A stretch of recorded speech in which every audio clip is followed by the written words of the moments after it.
News 18 digital ವೀಕ್ಷಕರಿಗೆ ಸ್ವಾಗತ. ನಾನು ನಿಮ್ಮ ಸಂತೋಷ್ ಕುನ್ನೂರ್, ಗದಗದ ಪ್ರತಿನಿಧಿ. ಸರ್ಕಾರ ಸಾಕಷ್ಟು ಅನುದಾನವನ್ನು ಖರ್ಚು ಮಾಡಿ ಗ್ರಾಮೀಣ ಭಾಗದ ರಸ್ತೆಗಳನ್ನು ದುರಸ್ತಿ ಮಾಡಲು ಕೂಡ ಮುಂದಾಗುತ್ತೆ. ಆದರೆ ಆ ಗ್ರಾಮದಲ್ಲಿ ರಸ್ತೆ ದುರಸ್ತಿ ಇಲ್ಲದೆ ರೈತರು ಸಹ ಸಾಕಷ್ಟು ಸಮಸ್ಯೆಯನ್ನು ಎದುರಿಸ್ತಾ ಇದ್ದಾರೆ. 10 ವರ್ಷಗಳಿಂದ ರೈತರು ತಮ್ಮ ಜಮೀನುಗಳಿಗೆ ಹೋಗಬೇಕಾದ್ರೆ ರಸ್ತೆಯೂ ಕೂಡ ಸರಿಯಾಗಿರಲಿಲ್ಲ. ಹೀಗಾಗಿ ಆ ಒಂದು ಜಮೀನುಗಳಿಗೆ ಹೋಗಬೇಕಾದ್ರೆ 16 ಕಿಲೋಮೀಟರ್ ಸುತ್ತುವರೆದು ತಮ್ಮ ಜಮೀನುಗಳಿಗೆ ಹೋಗಿ ಜಮೀನಿನಲ್ಲೇ ಬೆಳೆದಂತಹ ಫಸಲುಗಳನ್ನು ಗ್ರಾಮಕ್ಕೆ ತರುವಂಥ ಪರಿಸ್ಥಿತಿ ಕೂಡ ನಿರ್ಮಾಣವಾಗಿತ್ತು. ಹೀಗಾಗಿ ಸಾಕಷ್ಟು ಬಾರಿ ಗ್ರಾಮ ಪಂಚಾಯತಿಗಾಗಿರ್ಬೋದು, ತಹಶೀಲ್ದಾರ್ ಆಫೀಸ್ಗಾಗಿರ್ಬೋದು, ಜಿಲ್ಲಾ ಆಡಳಿತ ಸೇರಿದಂತೆ ಸರ್ಕಾರದ ಜನಪ್ರತಿನಿಧಿಗಳಿಗೂ ಸಹ ಹಲವು ಬಾರಿ ಮನವಿ ಮಾಡಿಕೊಂಡರೂ ಕೂಡ ಯಾವುದೇ ರೀತಿ ರಸ್ತೆಯ ದುರಸ್ತಿ ಕಾಮಗಾರಿ ಕೂಡ ಆರಂಭವಾಗಿರಲಿಲ್ಲ.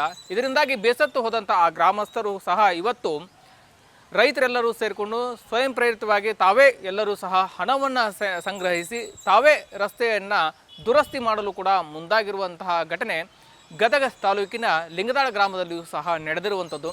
ಲಿಂಗದಾಳ ಗ್ರಾಮದಿಂದ ಮಲ್ಲಾಪುರಕ್ಕೆ ಗ್ರಾಮಕ್ಕೆ ಹೋಗ್ತಕ್ಕಂಥ ಒಂದು ರಸ್ತೆ ಸಹ ಇದು. ಈ ಒಂದು ರಸ್ತೆಯಲ್ಲೇ ಸಾವಿರಾರು ಹೆಕ್ಟೇರ್ ಪ್ರದೇಶದಲ್ಲಿ ಲಿಂಗದಾಳ ಗ್ರಾಮದ ರೈತರ ಜಮೀನುಗಳು ಸಹ ಇದ್ದಾವೆ. ಜೊತೆಗೆ ಆ ಗ್ರಾಮದ ರುದ್ರಭೂಮಿಯು ಸಹ ಅದೇ ಒಂದು ರಸ್ತೆಯಲ್ಲಿ ಇರೋದರಿಂದಾಗಿ ಆ ಗ್ರಾಮದ ಮೃತದೇಹಗಳನ್ನು ತೆಗೆದುಕೊಂಡು ಹೋಗಿ ಅಂತ್ಯಕ್ರಿಯೆ ಮಾಡಲು ಸಹ ಕೂಡ ಸಾಕಷ್ಟು ಸಮಸ್ಯೆಯನ್ನು ಸಹ ಎದುರಿಸ್ತಾ ಇದ್ರು.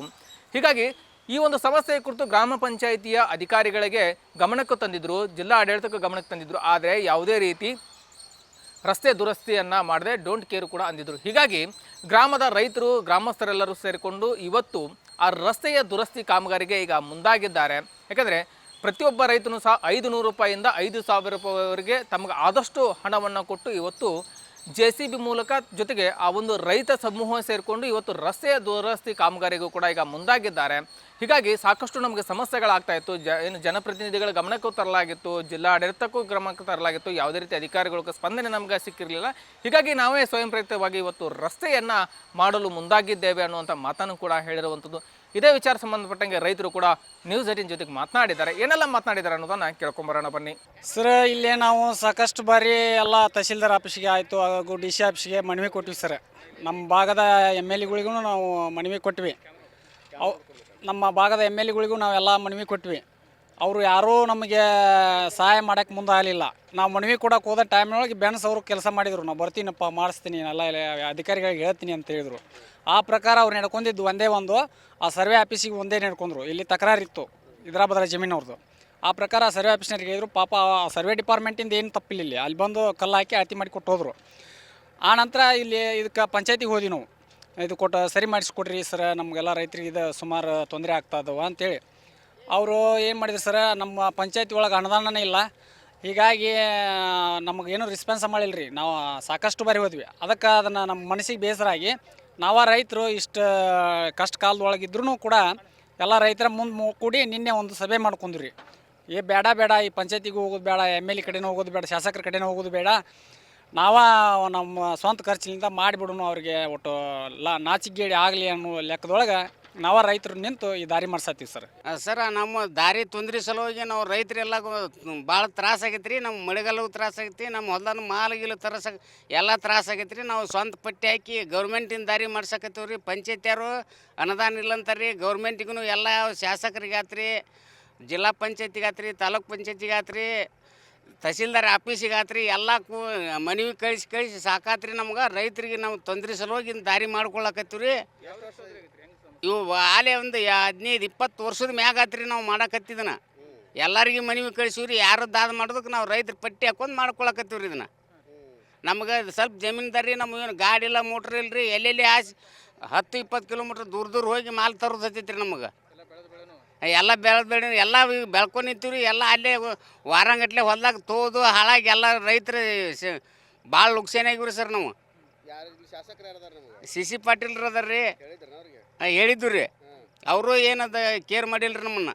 ಎಸ್ ವೀಕ್ಷಕರು ಕೇಳಿದ್ರಲ್ಲ ರೈತರ ಮಾತನ್ನ. ಯಾಕಂದರೆ 10 ಬಾರಿ ಮನವಿ ಮಾಡಿಕೊಂಡ್ರು ಕೂಡ ಯಾವುದೇ ರೀತಿ ರೈತರಿಗೆ ಸ್ಪಂದನೆ ಸಹ ಸಿಕ್ಕಿಲ್ಲ. ಹೀಗಾಗಿ ಗ್ರಾಮದಲ್ಲಿರ್ತಕ್ಕಂಥ ಗ್ರಾಮ ಪಂಚಾಯಿತಿ ಇದ್ದರೂ ಸಹ ಗ್ರಾಮ ಪಂಚಾಯಿತಿಯಿಂದ ಯಾವುದೇ ರೀತಿ ಅನುದಾನ ಇಲ್ಲದೆ ಇರೋದರಿಂದ ಆ ಒಂದು ರಸ್ತೆಯ ದುರಸ್ತಿ ಕಾಮಗಾರಿ ಮಾಡಲು ಆಗೋಲ್ಲ ಅನ್ನುವಂಥ ಮಾತನ್ನು ರೈತರ ಮುಂದೆ ಗ್ರಾಮ ಪಂಚಾಯಿತಿ ಅಧಿಕಾರಿಗಳು ಕೂಡ ಹೇಳಿದ್ರಂತೆ. ಹೀಗಾಗಿ ಆ ಒಂದು ರಸ್ತೆಯ ದುರಸ್ತಿಯನ್ನು ಮಾಡಲೇಬೇಕು ಅಂತ ಪಣ ತೊಟ್ಟಂತಹ ರೈತರೆಲ್ಲರೂ ಸಹ ಸೇರಿಕೊಂಡು ಸ್ವಯಂ ಪ್ರೇರಿತವಾಗಿ ತಾವೇ ಎಲ್ಲರೂ ಕೂಡ ದೇಣಿಗೆಯನ್ನು ಪಡೆದುಕೊಂಡು ರೈತರೆಲ್ಲರೂ ಒಗ್ಗೂಡಿಸಿಕೊಂಡು ತಾವೇ ಒಂದು ಸಭೆಯನ್ನು ಮಾಡಿ ಸಭೆಯಲ್ಲಿ ಹಣವನ್ನು ಕ್ರೋಢೀಕರಣ ಮಾಡಿಕೊಂಡು ಇವತ್ತು JCBಯ ಮೂಲಕ ಒಂದು ರಸ್ತೆಯನ್ನು ದುರಸ್ತಿಯನ್ನು ಈಗ ಮಾಡ್ತಾ ಇದ್ದಾರೆ. ಯಾಕಂದರೆ ರೈತರು ಬೆಳೆದಂಥ ಏನು ಬೆಳೆಗಳೇನಿದ್ದಾವೆ ಜಮೀನಿನಲ್ಲಿ ಬೆಳೆದಂಥ ಬೆಳೆಗಳನ್ನು ತೆಗೆದುಕೊಂಡು ಬರಬೇಕಾದ್ರೆ, ಯಾಕಂದರೆ ಈ ಒಂದು ಉತ್ತರ ಕರ್ನಾಟಕ ಭಾಗದಲ್ಲಿ ಬಹುತೇಕ ರೈತರು ಸಹ ಮೆಕ್ಕೆಜೋಳ ಆಗಿರ್ಬೋದು, ಈರುಳ್ಳಿ ಆಗಿರ್ಬೋದು, ಜೋಳ, ಗೋಧಿ ಸೇರಿದಂತೆ ಅನೇಕ ಬೆಳೆಗಳನ್ನು ಬೆಳೀತಾರೆ. ಆ ಬೆಳೆದಂಥ ಫಸಲನ್ನು ಊರಿಗೆ ತರಬೇಕಾದರೆ ರಸ್ತೆ ಸಹ ಸರಿಯಾಗಿ ಇಲ್ಲ. ಹೀಗಾಗಿ ಸಾಕಷ್ಟು ಸಮಸ್ಯೆಯನ್ನು ಲಿಂಗದಾಳ ಗ್ರಾಮಸ್ಥರು ಕೂಡ ಎದುರಿಸ್ತಾ ಇದ್ದರು. ಆದರೆ ಇದಕ್ಕೆ ಸಂಬಂಧಪಟ್ಟಂಥ ಅಧಿಕಾರಿಗಳ ಸ್ಪಂದನೆ ಇರದೇ ಇರೋದ್ರಿಂದ ಸರ್ಕಾರದಿಂದ ಏನು ಅವರಿಗೆ ಬೇಕಾದಂಥ ಸೌಲಭ್ಯಗಳು ಸಿಗದೇ ಇಲ್ಲ, ರಸ್ತೆಗಳ ದುರಸ್ತಿ ಮಾಡಲಿಲ್ಲ. ಹೀಗಾಗಿ ಸರ್ಕಾರದ ವಿರುದ್ಧ ಇವತ್ತು ಸೊಡ್ಡೊಡೆದು ತಾವೇ ರಸ್ತೆಯನ್ನು ದುರಸ್ತಿ ಮಾಡಲು ಕೂಡ ಈಗ ಮುಂದಾಗಿದ್ದಾರೆ. ಹೀಗಾಗಿ ಇದಕ್ಕೆ ಈಗ ಈ ಒಂದು ಸರ್ಕಾರ ಇಂತಹ ಸಾಕಷ್ಟು ಗ್ರಾಮದಲ್ಲಿಯೂ ಕೂಡ ಇಂಥ ಸಾಕಷ್ಟು ಸಮಸ್ಯೆಗಳನ್ನು ರೈತರು ಕೂಡ ಎದುರಿಸ್ತಾ ಇರ್ತಾರೆ. ಹೀಗಾಗಿ ಈ ಒಂದು ಲಿಂಗದಾಳ ಗ್ರಾಮದ ಗ್ರಾಮಸ್ಥರು ಕೂಡ ಈಗ ಸರ್ಕಾರಕ್ಕೆ ಮತ್ತು ಜನಪ್ರತಿನಿಧಿಗಳಿಗೆ ಮತ್ತು ಇನ್ನು ಮುಂದೆ ಬರ್ತಕ್ಕಂಥ ಚುನಾವಣೆಗಳೇನಿದ್ದಾವೆ ಆ ಎಲ್ಲ ಚುನಾವಣೆಗಳನ್ನು ನಾವು ಬಹಿಷ್ಕಾರ ಹಾಕ್ತೀವಿ ಅನ್ನುವಂಥ ಎಚ್ಚರಿಕೆಯನ್ನು ಸಹ ಈಗ ಕೊಟ್ಟಿರುವಂಥದ್ದು. ಇನ್ನಾದರೂ ಸರ್ಕಾರ ಎಚ್ಚೆತ್ತುಕೊಂಡು ಇನ್ನುಳಿದಂಥ ರಸ್ತೆಗಳನ್ನು ದುರಸ್ತಿಯನ್ನು ಮಾಡುತ್ತಾ ಅನ್ನೋದನ್ನು ಕಾದು ನೋಡಬೇಕಿದೆ. ಎಸ್ ವೀಕ್ಷಕರೇ, ಈ ವಿಡಿಯೋ ನಿಮಗೆ ಲೈಕ್ ಮಾಡಿ, ಕಮೆಂಟ್ಸ್ ಮಾಡಿ, ಶೇರ್ ಮಾಡಿ. ನಿರ್ಭೀತ, ನಿಷ್ಪಕ್ಷಪಾತ, ವಿಶ್ವಾಸಾರ್ಹ ಸುದ್ದಿಗಳಿಗೆ ಮತ್ತೊಂದು ಹೆಸರಾಗಿರುವ ನ್ಯೂಸ್ 18 ಕನ್ನಡ ಈಗ ಆಪ್ನಲ್ಲೂ ಲಭ್ಯವಿದೆ. ದಯವಿಟ್ಟು ಇಲ್ಲಿರುವ QR ಕೋಡ್ ಸ್ಕ್ಯಾನ್ ಮಾಡಿಕೊಂಡು ಆಪ್ ಡೌನ್ಲೋಡ್ ಮಾಡೋದಕ್ಕೆ ಮರಿಬೇಡಿ. ನಿಮ್ಮ ಬೆಂಬಲ ಹೀಗೆ ಸದಾ ನಮ್ಮೊಂದಿಗಿರಲಿ. ಧನ್ಯವಾದ.